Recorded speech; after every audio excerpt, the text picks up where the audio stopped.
Japanese YouTubers are out of control right now.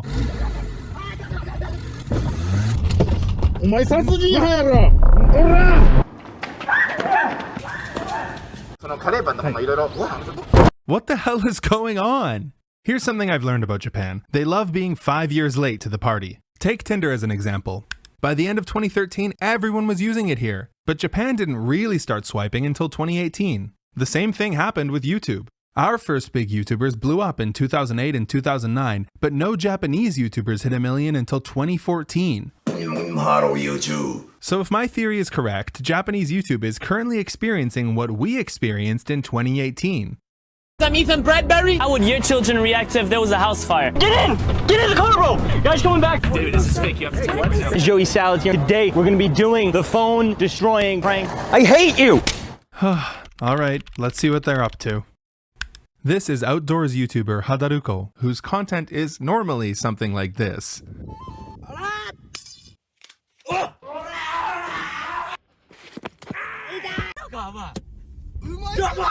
But for this video, he was just gonna chill, eat a pizza, and answer viewer questions in a completely safe part of the woods, until...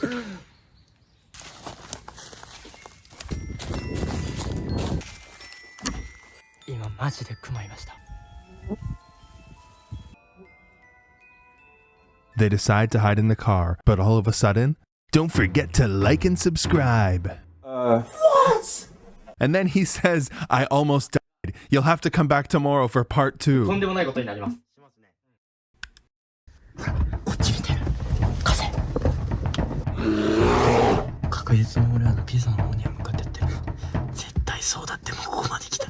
Thank God they're safe inside the car though. Imagine what would be going through your mind after encountering a bear.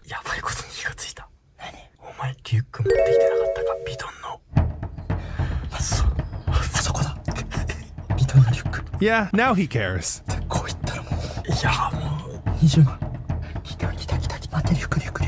The bear is locked in on that delicious smelling pizza.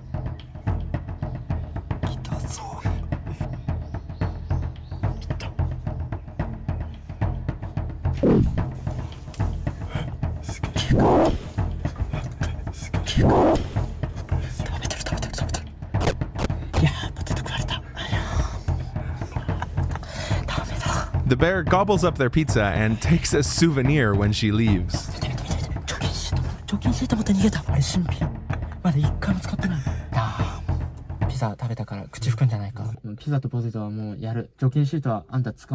They run the engine to scare away the bear and wait for a while, and then they go back to check on the campsite. The pizza and wet wipes are gone, but it's not all bad news for our heroes.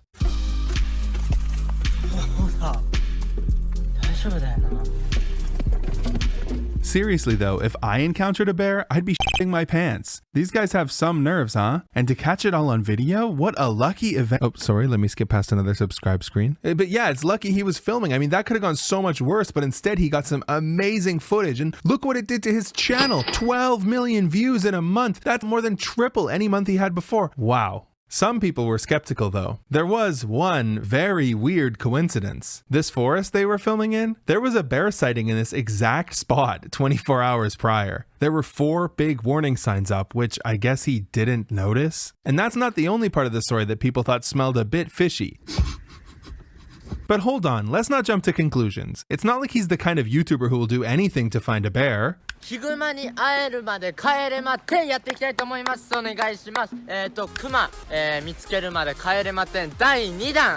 ヒグマを見つけるまで帰れません。第3弾。Alright, fine. He likes bears and he wanted to see one. What's the big deal? Well, it turns out the city of Sapporo takes bear sightings very seriously. Japan has a big bear problem right now, and it's only getting worse as hunters age and people move away from the countryside. Citizens who run into a bear are to call the emergency hotline immediately. The city puts up those big red warning signs within hours and logs the info on a special webpage that tracks recent bear sightings. But they probably never expected someone to use this webpage to track down a bear and then attract it with something like hot food. And the worst part about the story is what happened to the bear. In case you didn't know, it's very bad to give bears human food. A single taste of human food is enough to turn a wild bear into a food-conditioned bear. Bears that obtain human food may become a threat to public safety. When that happens, the bear pays the ultimate price. it is destroyed. But Hadaruko must not have known that, or else he wouldn't have... ピザ本当は食べさせちゃダメなんだけど。 Oh, the city of Sapporo asked Hadaruko to take down his video, and he refused. Over the next couple months, the pizza-eating bear kept returning to human neighborhoods seeking food, until eventually on July 8th, the city was forced to put her down. So essentially, Hadaruko orphaned 3 bear cubs for YouTube views. That still wasn't enough for him to take down the video, though. There was only one thing that would make him take it down: losing clout. Only once YouTubers and massive Twitter accounts started calling him out did he finally take down the video and release a statement. 弁護士といろいろ話し合いをしてて。 He basically spends the entire video denying that he did anything wrong. He says he had no idea about the bear sighting the day before and he did not intend to attract a bear. I did not. He says he did call 110 after the bear encounter, even though city officials say he didn't, and he says the city never told him to take the video down. He finishes by threatening legal action against people who defame him online. You could say the public's response to this statement was unsatisfied. All the comments basically say the same thing. Bro, this isn't an apology, you're just making excuses. And if that wasn't enough, he's now suing this other YouTuber who exposed him. 僕訴えてます。 But he's still uploading twice a week, so this whole thing doesn't really seem to have affected him that much. You know what I learned from all of this? Making a viral video in a Japanese forest never ends well. Remember last time someone tried to do that? The worst part, the whole time he was wearing this stupid fucking hat. I feel like this was a stupid hat to wear. But you know what? And you won't believe this, there might be a worse video recorded in one of these hats. This is Jukia, a massive Japanese YouTuber who does street interviews, but they're really, really creepy.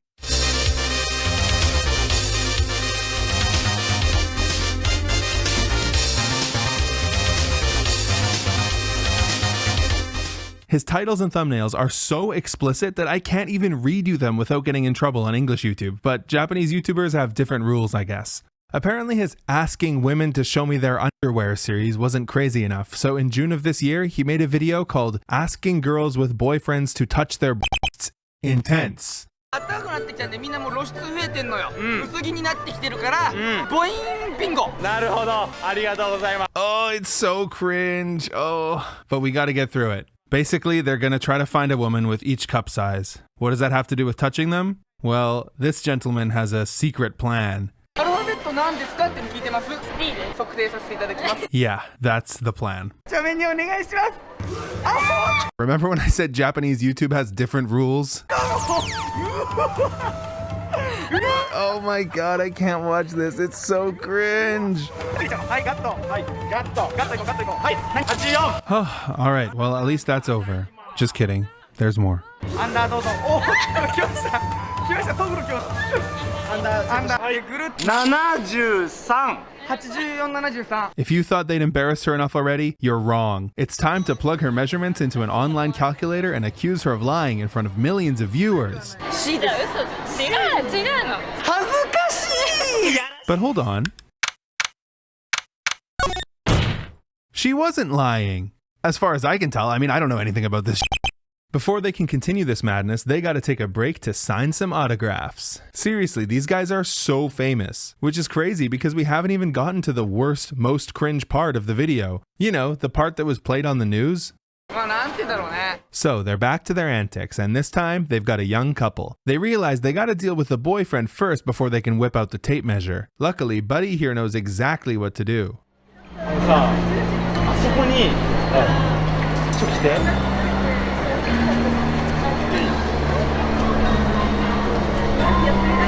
Seriously, if you see someone wearing a hat like this, call the cops. あれオッケー。何して言った何て言った。ハチ公前で待ってて。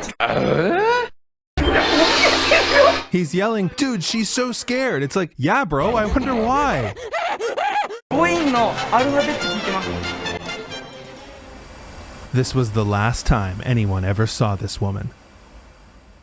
Now, after a while of uncomfortable hesitation, she finally answers, Bro, shut up. They just keep making her say it. But at least the boys were having a good time.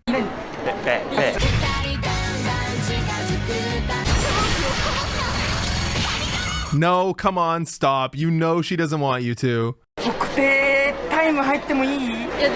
Yes, stand your ground. But what do you think they did next? Thankfully, they realized that two men cornering a woman and demanding to measure her body was a little too creepy, and they back off. But not before confirming some vital information. B でいいかな？ This whole interaction blew up, and people were understandably quite upset. Jukia made a response, which he ended up deleting, so I mean, you can imagine how that went. But honestly, they do stuff like this all the time. Just recently, this Jukia interaction made the news, where he met these kids who were fans of his, 俺は知ってる？ジュキヤ。 and then asked them if they had seen this famous TikToker's tape. They say no, of course, and he says, "Oh, you should check it out." What? Bro, what is wrong with you? So how are these guys even allowed on the platform, let alone monetized? And believe me, they're monetized. Well, I found a video of Jukia explaining this weird trick that he uses. あれ収益はどうなの？全部ちゃんとついてはついてますね一応。 Obviously, they ask him how, given how crazy his content is, and he says he uploads the video with slight changes 5 or 6 times, and if that still doesn't work, he changes the title to "Please Monetize Me," submits it for YouTube to review, and hopes he gets a nice employee. He says this works often.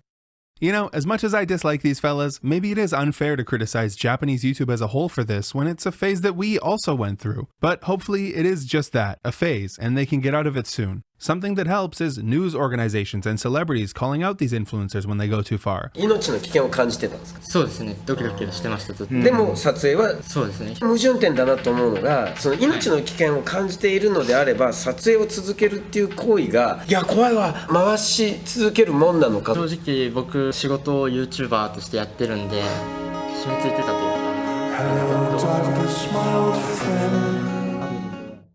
There are so many things I couldn't cover here, so I made a part 2 where I go over even crazier stuff and talk about other Japanese YouTube drama and how some of it even connects to Johnny Somali. It's free on my Patreon, anyone can watch it, link in the description. Legit, it's free for everyone. If you're one of the people who's been here since the start, or if you support me on Patreon or anything, thank you from the bottom of my heart. It's really what allows me to keep doing this. Thank you very much, and see you next time.